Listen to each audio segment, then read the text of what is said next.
Welcome to the Creator Podcast, where we explore the limitless potential of the human spirit. This podcast is all about reminding individuals of their innate ability to create and manifest their dreams in all aspects of life, from personal growth and relationships to business and entrepreneurship.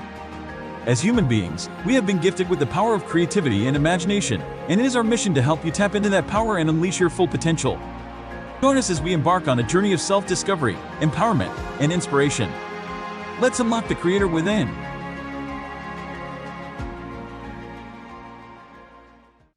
Welcome to the Creator Podcast.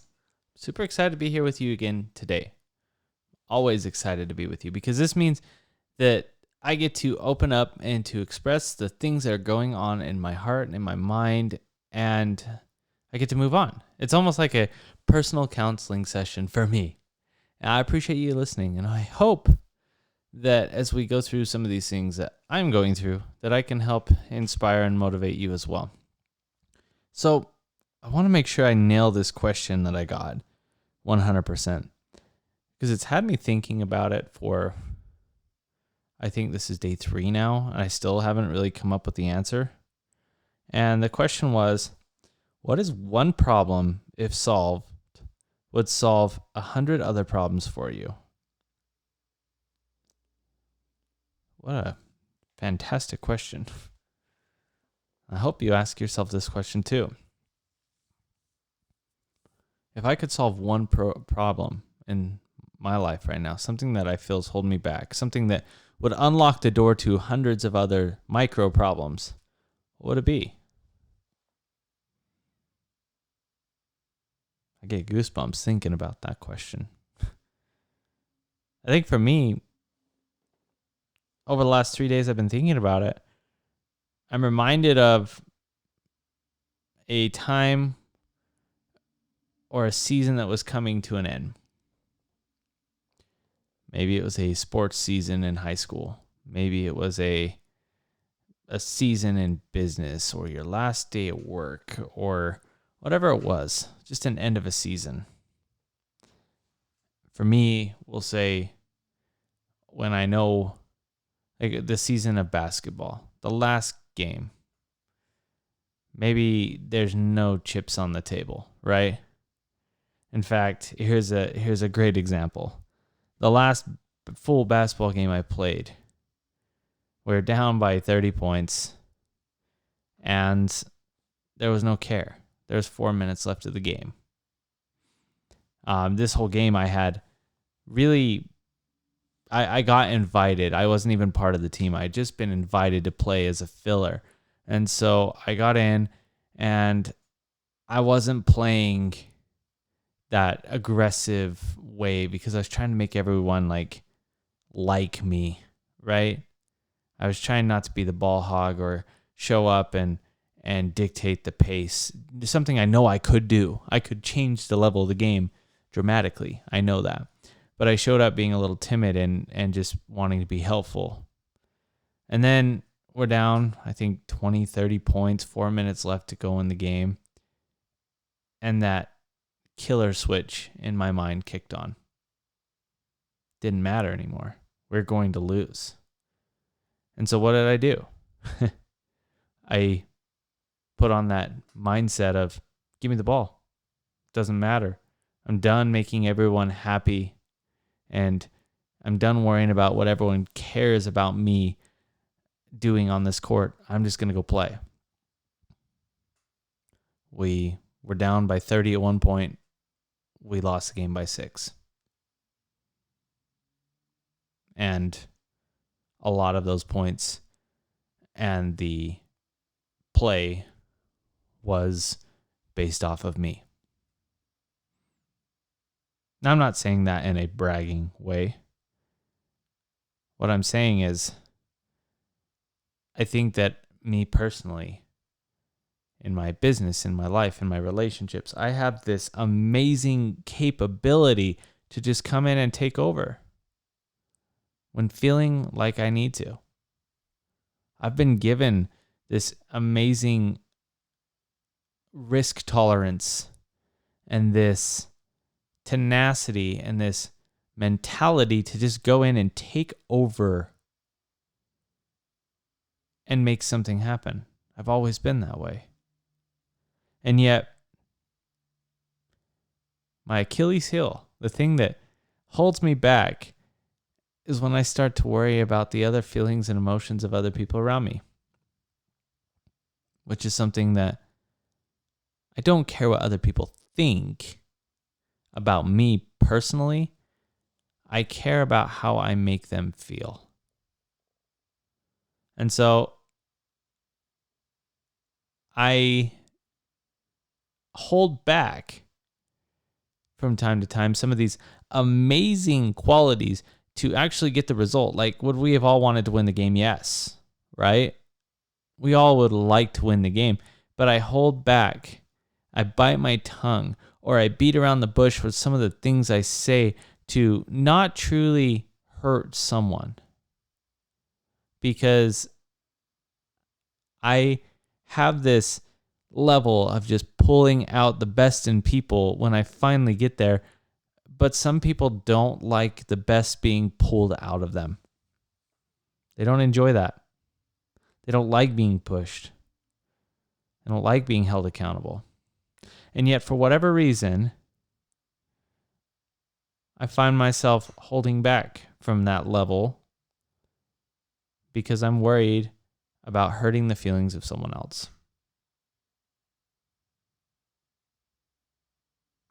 It's hard. It's such a difficult conversation.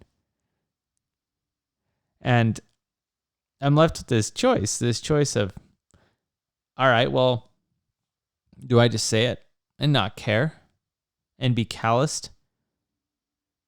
Or do I have this compassion for this individual and try to understand to see from their point of view? Ultimately, their point of view, I can't comprehend anyways. So why am I trying to see it from their point of view instead of just seeing it how it is? And so I think to answer that question, that's the one for me. It's that, dang, the less I care about the feelings. Like, I know my intentions are good. I know deep down inside my intentions are good, and I am a very humble man to a degree, but also very loving, and I want the best for everyone. But I can't control if people are reading my intentions based off of their assumptions and their model of the world. I can't control that. Even though there's a reason internally that I'm still trying to understand why I want to control that. And it's frustrating because I sit here and I look at my business success and the times that I'm really in it and I'm just like, this is how it is. Things happen. They happen quickly and they happen efficiently, and I get reviews. Meanwhile, when I'm not my 100% true self, things get drawn out. Transactions get canceled because I'm allowing the client to go through their personal process and how they want to handle it, because I am trying to make them feel comfortable. When realistically, the reason why I'm so successful and the reason why I've experienced these things in my life is because I have a system and a process that works. I can't force them to follow that system and process, but I also don't have to tolerate their system and process that doesn't work.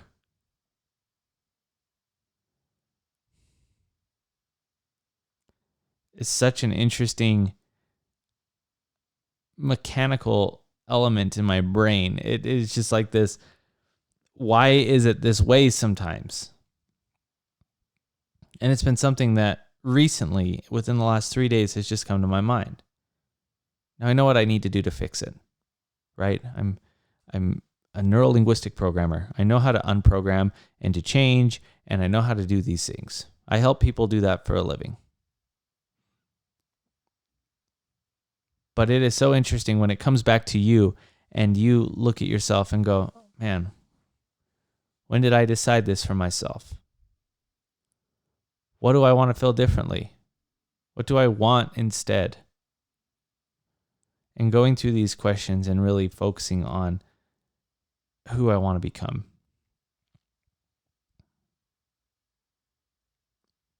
Once again, it's interesting that the dynamics are there are people that leave reviews. Jesse was awesome in the real estate process, right? Specifically in my real estate team, Jesse was awesome in the real estate process. This was easy. This was effortless. And it's because they followed my system. Whereas the ones that are drawn out, the clients I don't want to work with, the ones that are miserable and suck the life out of me are the ones that I allow because of my own feeling of not wanting to hurt them or my perception that I'll hurt them. And where does that derive from? It probably derives from myself as a kid when I actually expressed my feelings and my mom would say, oh, that makes me so sad that you feel that way. And she programmed in a way in my mind that my feelings affected her. Now, I love my mom and I don't fault her. And she, in her best model of the world, she did the things that she could. But now I'm stuck with this decision and this program in my mind that I have to fix for myself. What an interesting world we live in.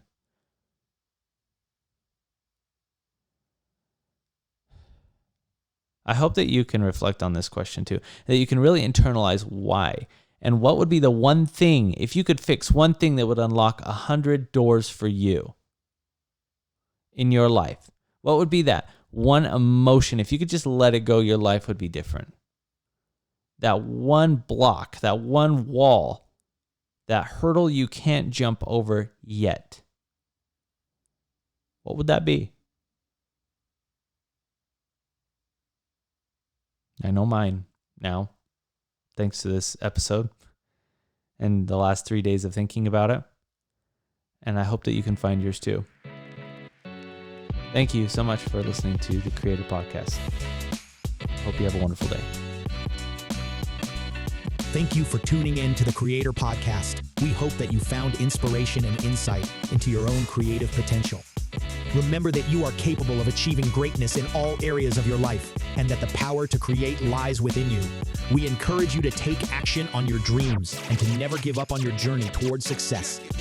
If you enjoyed this episode, please leave us a review and share with your friends and family.